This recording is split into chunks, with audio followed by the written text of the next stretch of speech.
The Ford government plans to introduce new measures aimed at speeding up housing development in the province. But some worry the initiatives will be ineffective and may trample on parts of the planning process usually dealt with at the municipal level. CTV's Queen's Park Bureau Chief Siobhan Morris explains.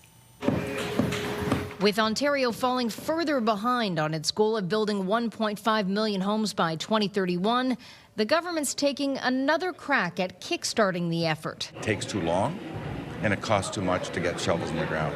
So the initiatives we're going to introduce next week have everything to do with speed and lowering costs. That will include getting involved in which studies developers have to do to satisfy municipalities.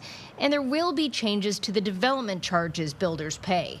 The housing minister says those charges are an important tool to pay for things like roads and sewers. But they can't be punitive. In some cases, they're too high, and we need to make sure that they're not hurting the cash flow of getting home builders getting shovels in the ground. The Green leader thinks there's room for change, but with a caveat. We don't want to take the burden of that infrastructure off of new home buyers and put it on existing homeowners. The former mayor of Mississauga turned Liberal leader sees what's coming as provincial overreach. These are the responsibilities of municipalities who understand their communities, who understand where to put density and intensification. The government will also give King Surma, the Minister of Infrastructure, new power to issue minister zoning orders, or MZOs.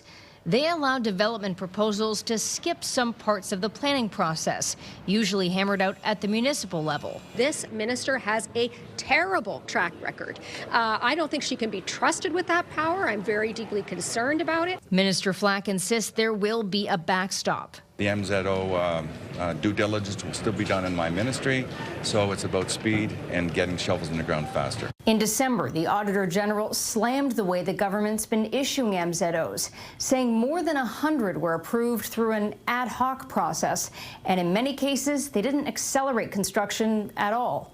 At Queen's Park, Siobhan Morris, CTV News.